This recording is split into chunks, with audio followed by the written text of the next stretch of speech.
साथियों नमस्कार। संस्कृत ज्ञान कुंज चैनल पर आप सभी का हार्दिक स्वागत और अभिनंदन है। जो लोग हमारे इस चैनल पर नए हों कृपया लाइक, सब्सक्राइब और शेयर ज़रूर करें, और जो लोग पुराने हैं वे लाइक, सब्सक्राइब और शेयर किए ही होंगे। अब आते हैं हम अपनी खबरों पर। खबर आप सबके समक्ष है, देख ही रहे हैं। इतिहास दोहराया जाता है समय के साथ। अब तो कोर्ट भी कहने लगा ये बात। आओ जानते हैं क्या है मामला। आज इसी बात पर हम आपसे चर्चा और परिचर्चा करेंगे। इलाहाबाद हाई कोर्ट आप सभी जानते ही हैं। इलाहाबाद हाई कोर्ट वही हाई कोर्ट है जहां शिक्षा मित्रों को धोखे में रखकर समायोजन रद्द करवाया गया था।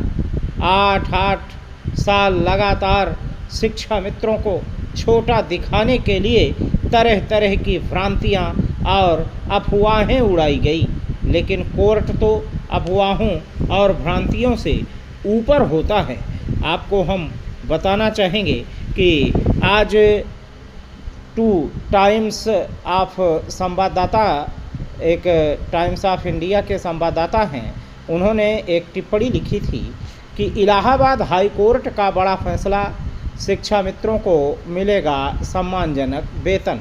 इसी बात पर हम चर्चा कर रहे हैं। आपको बताते चलें कि कोर्ट ने सरकार को 1 महीने का समय दिया है, जिससे यह आशा लगाई जा सकती है कि जल्द ही शिक्षा मित्रों को उनका उचित और सम्मानजनक वेतन मिलेगा।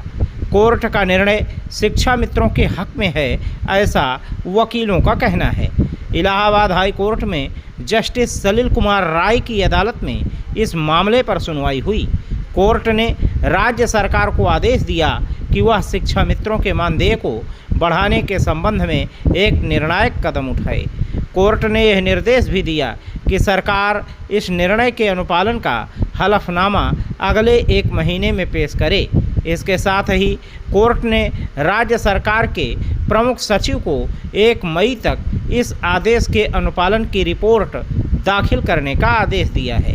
इस निर्णय से शिक्षा मित्रों के अधिकारों की सुरक्षा के लिए एक उम्मीद जागी है और राज्य सरकार के सामने एक महत्वपूर्ण जिम्मेदारी रखी गई है। शिक्षा मित्रों की अपील थी समान कार्य के लिए समान वेतन।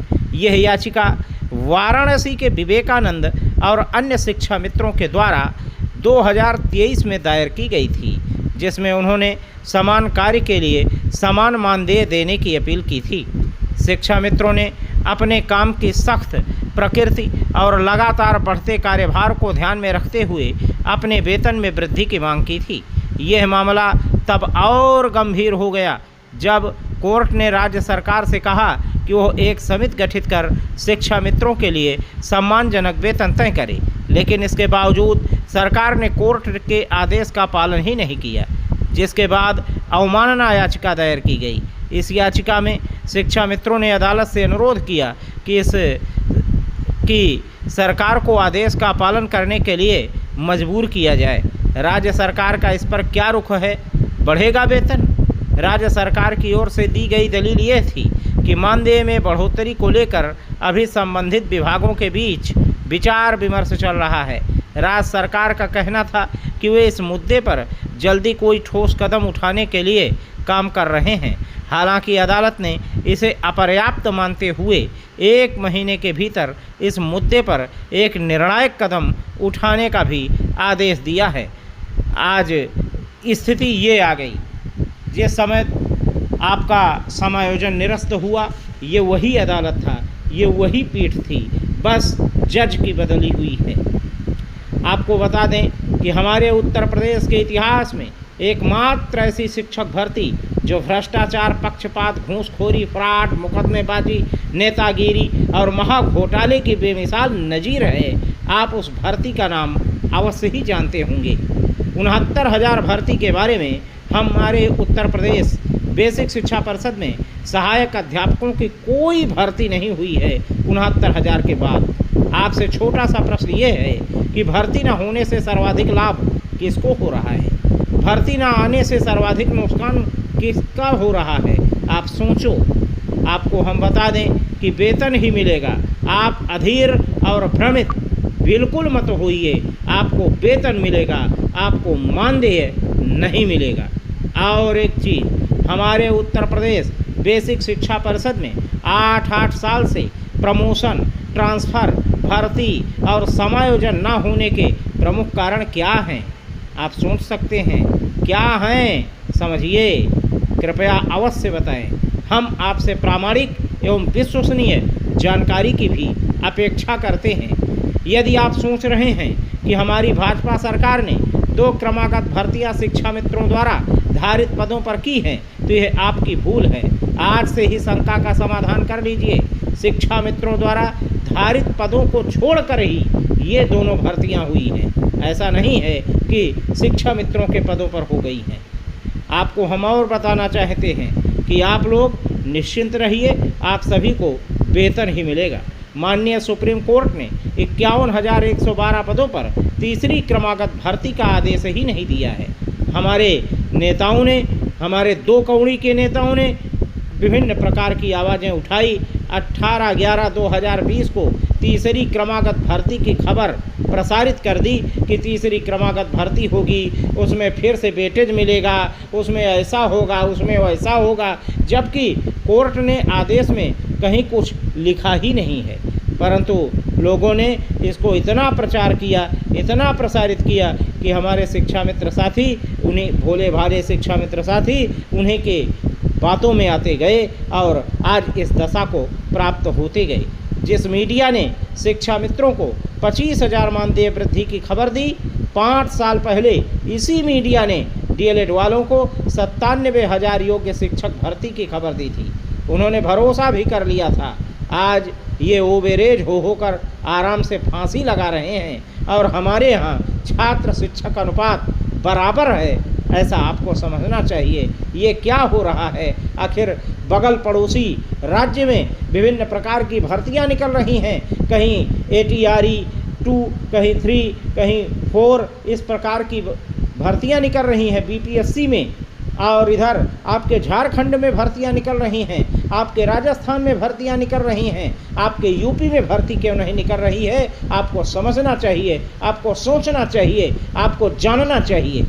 ये 2017 के यहाँ से, यानी सुप्रीम कोर्ट के आर्डर से ही ये मैटर चला आ रहा है और जब तक ये मैटर सॉल्व नहीं हो जाएगा, किसी भी प्रकार की कोई वैकेंसी, किसी भी प्रकार की कोई भर्ती आने वाली नहीं है।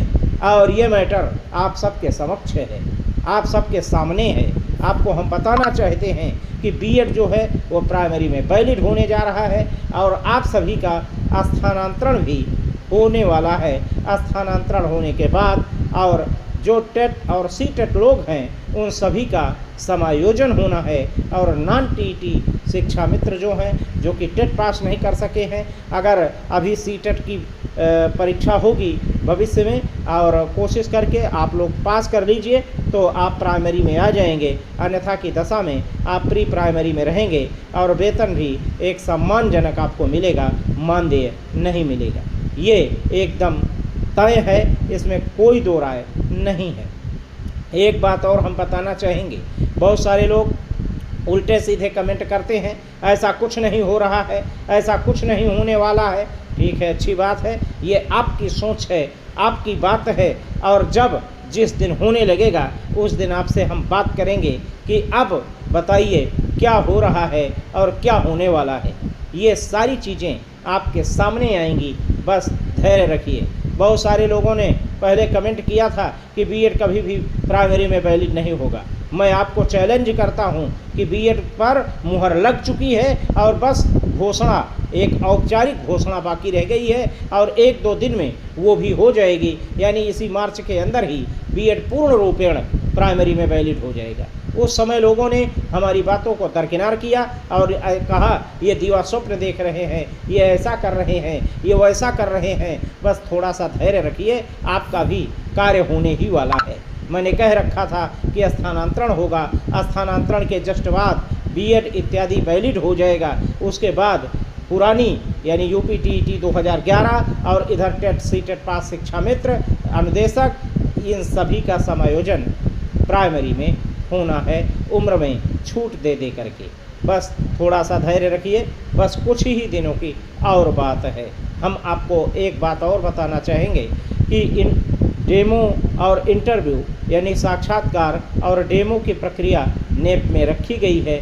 हो सकता है सरकार ये लागू कर दे। मैं लेकिन एक बात और कहूँगा कि सुपर टीईटी का पेपर अब आपको नहीं देना है। अब आपको पुराने मॉडल से वैकेंसी आपकी फिलअप होनी है, जैसे पहले होती थी। आपने याद किया होगा 16,448 में जैसे हुई है कि यानी कुल मिला करके बीटीसी का मार्क जोड़ लेंगे, हाई स्कूल इंटर का मार्क जोड़ लेंगे, टेट सीटेट का मार्क जोड़ लेंगे, जोड़ने के बाद आपकी वैकेंसी फिलअप कर ली जाएगी। बस धैर्य रखिए, कुछ ही दिनों में ये सारी चीज़ें होने वाली हैं। जैसे भी चीज़ें सामने आती हैं हम तुरंत आपकी सेवा में हाजिर होंगे। तो इन सभी चीज़ों की जानकारियों के लिए टाइम टू टाइम क्या क्या घटनाएं घटित होने वाली हैं, इन सभी की जानकारी के लिए बने रहें हमारे साथ संस्कृत ज्ञान कुंज चैनल पर। जय हिंद, जय भारत।